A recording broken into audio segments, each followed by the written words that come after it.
My pleasure.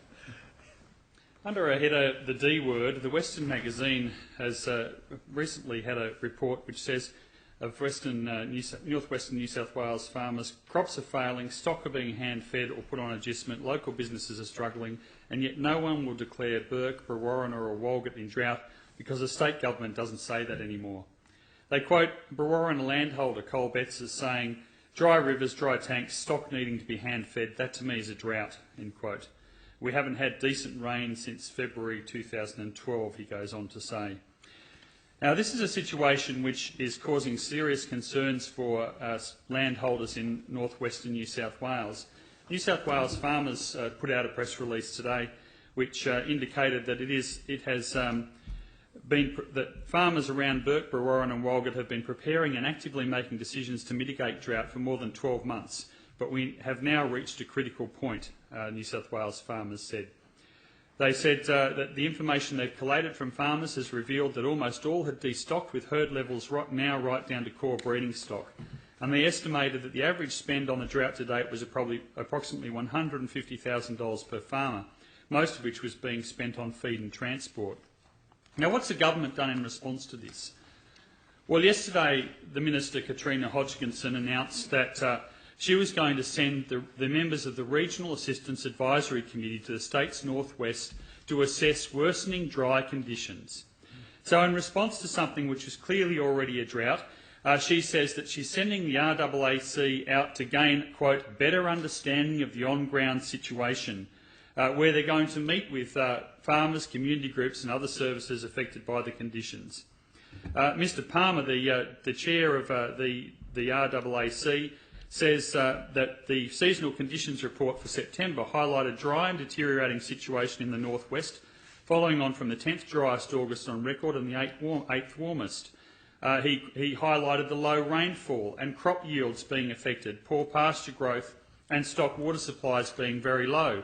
Well, to me, that says that that area is in drought and it needs more than just a committee to go out and consider the situation.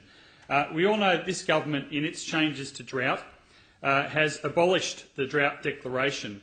Under the previous government, these areas would have had an assessment, a monthly assessment by the people who are already on the ground in the LHBAs and in the Department of Primary Industries, and there would have been an objective measurement which would have said this area is in drought, and that would have automatically triggered a range of assistance for farmers, including stock and fodder transport subsidies, to enable them to overcome some of that $150,000 per farmer cost, which they're saying they've already started to meet.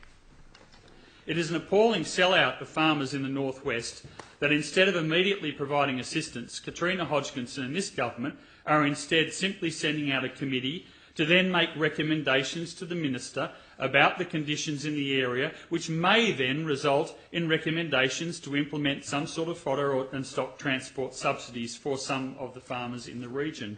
This is not what the people of New South Wales and the farmers of New South Wales expected when they elected National Party members in their area.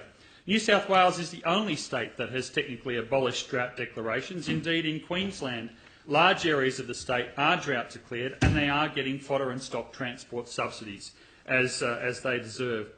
During the 10-year drought in the early part of this century, the Labor government provided millions of dollars in fodder and stock transport subsidies to our farmers. They were there when they were needed by farmers, and they are needed now in particularly the northwest of this state. The Western magazine was quite right to say that during the last little while, state and territory governments around Australia introduced reforms to drought programs and rural assistance. New South Wales took it one step further by expelling the word drought. Now, I'm very critical of the New South Wales government for this action, but I have to say I'm also critical of New South Wales farmers. In their press release in this, they have pleaded for some assistance, but they have once again failed to actually come out and fight for the farmers and say drought declarations and fodder and stock transport subsidies need to be reinstated.